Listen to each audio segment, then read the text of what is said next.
Your serum creatinine went from 1.38 to 4.3. Your EGFR dropped from 38 down to 30. Your BP is now 153 over 127. Your K is 5.2. Your NA is about 143. There's so many numbers. The patient doesn't know what they mean, and they can't track the conversation. So we have to make sure they have that understanding. And we have to do all of this while being competent and capable. What is that? It's like calamari. Now, I think one thing The other one, I think it's some are daily, some are twice a day, some are 3 times a week, one might be weekly, one could be monthly. Meron. Then they go on dialysis. I think 3 times a week with dialysis. You've got phosphate binders, twice a day with meals, 3 times a day with meals. They're horse pills, you gotta take those. Can you take it with milk, without milk? There's interactions they gotta think of. So things are very complicated, very complex. Then they gotta... Right. But I think you guys bring up some very serious medication lists. I have seen medication lists, and I'm sure you guys all have too, that are unbelievable. every time I bring China will not accept any trial unless it has at least 15% representation of the Asian population. There are two ends of this. One is awareness of your patient population that is safe to be part of trials because there's a risk process. And also the agencies like FDA requiring more diagnostics. But in the countries which you're trying to do a trial, they require at least 15% representation. And the same goes for patients with kidney disease. Most of the times, any trial you see, if GFR is less than 50, you're not eligible. Now you have patients with dialysis, they can take a vaccine or not. You're right. Now I the believe one you. with the stick. See, that's the right. Oh, really? Ah. Wow, I can't believe this is true. That the African American is coming back to the trial. Yes. So this is a huge topic. There's many minds trying to address, but it's definitely a change. Oh, that's different. That's the Huh? cream spinach. Oh. Spinach, cream spinach. Oh. We know trials nowadays. Maubos mo ba yan, te? Hindi, busog na ako sa totoo lang. Alam mo, Ako rin. kaya kinukuha ko lang yung ready, ulitin na sa baby. Ah. Oo nga, yan po rin. Sayang din pag itapon kasi. Oo. Yan. Oo nga eh. Marami pang bread. So, now I have one.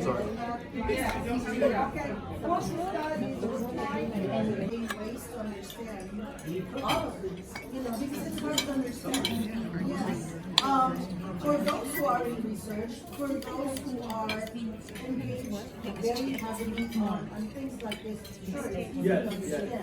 you know, all those confidence for hard to understand our PDMIs or our, you know, But that's not bad.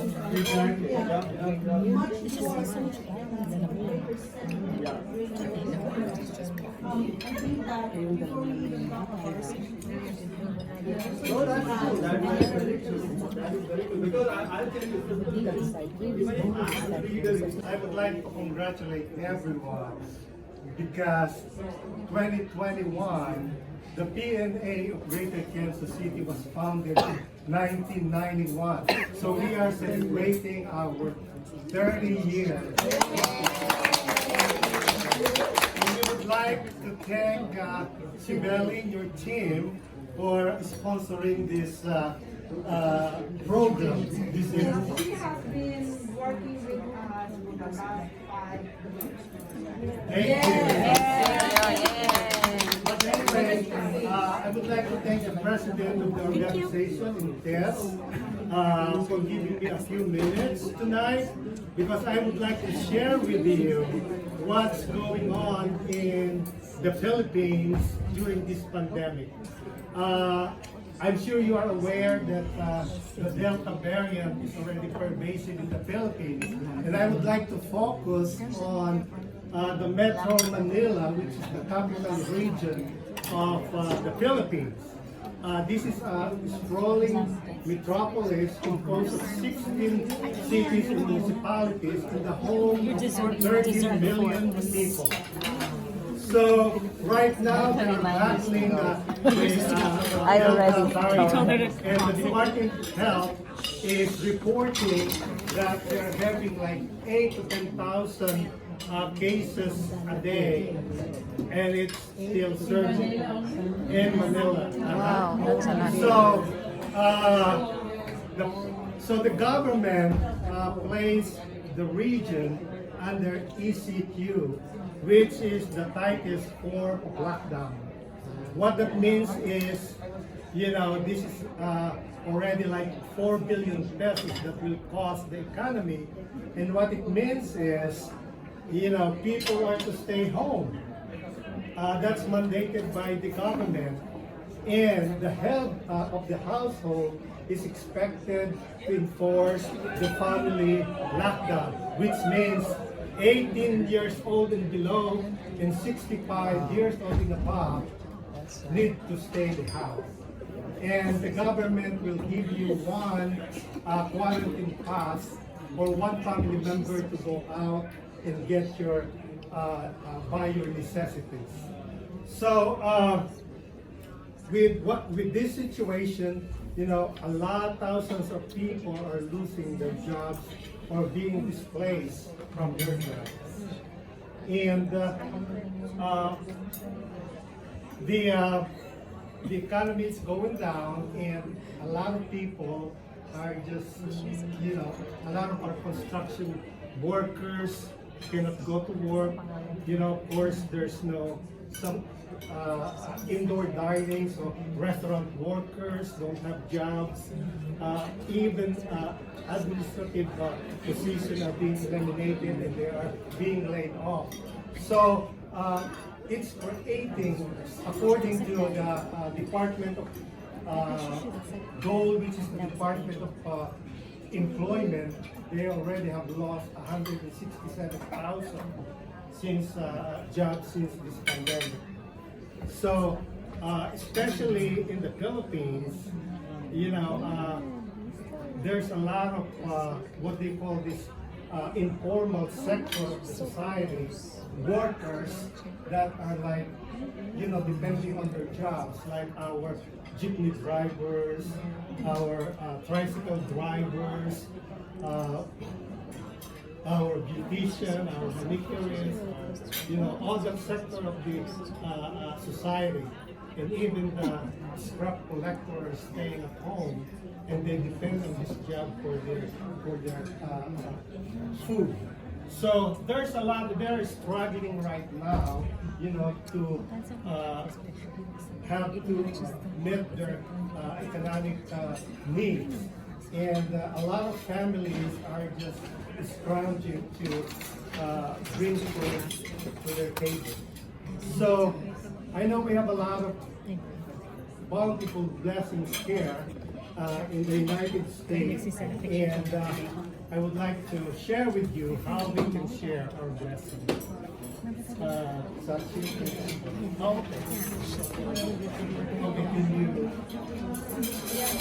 Committee of the Philippine Humanitarian Coalition, which is based in the Washington, D.C.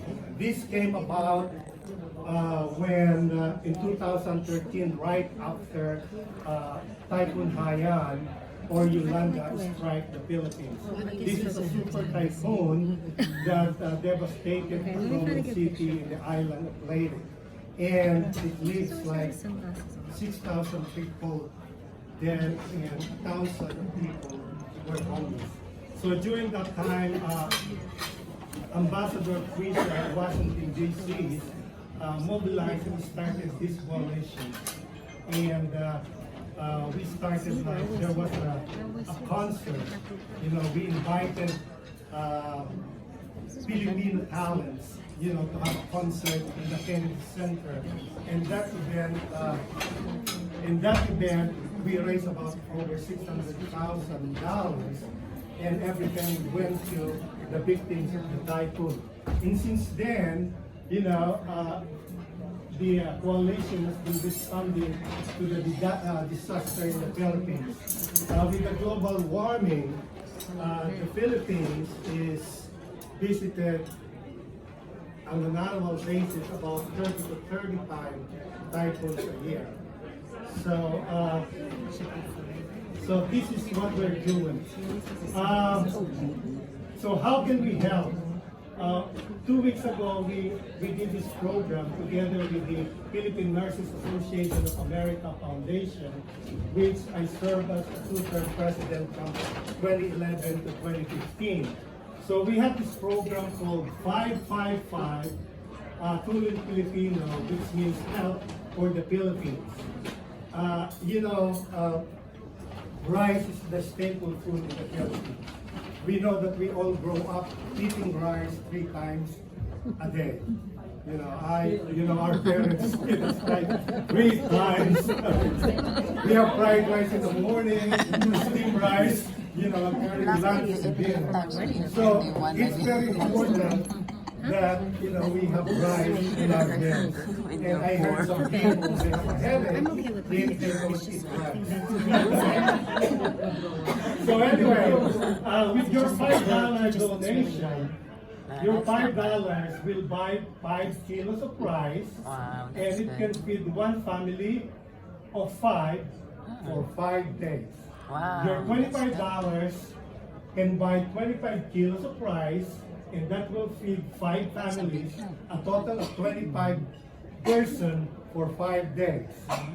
Your $25 will buy 25 kilos of rice, feed 5 families, a total of 25 people for 5 days. Wow. Your $50 can buy 50 kilos of rice, can feed 10 families, a total of 50 people for 5 days.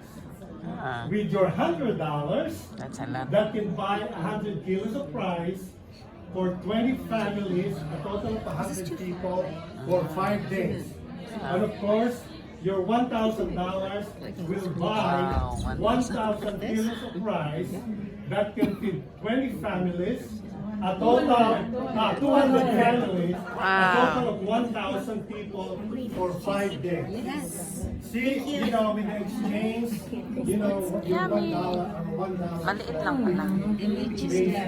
Ah, So, that's cute.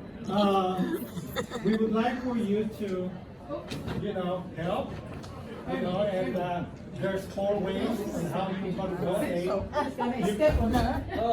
You can do it by PayPal, you can do it by Venmo, you can do it by Zelle, and if you would like to write a check to AHC, that will be a tax-deductible donation because the coalition is a 501c3.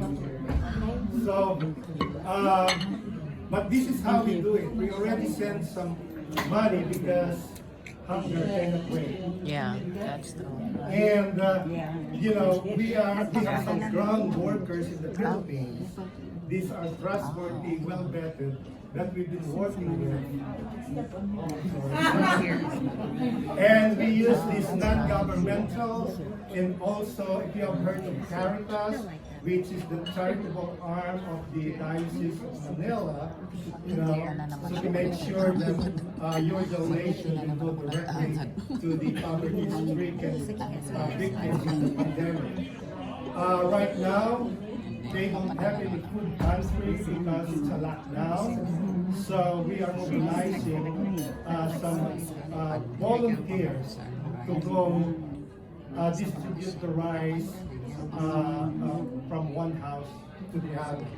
And if the association or an individual will donate $1,000, you can designate a place on an area where you want your donation to be going to.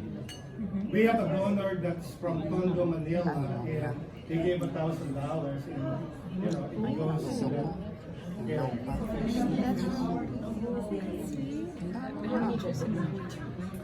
Excuse me? Sure, if the president will let me. Yes. Okay. Thank you. You have any questions? adjourn after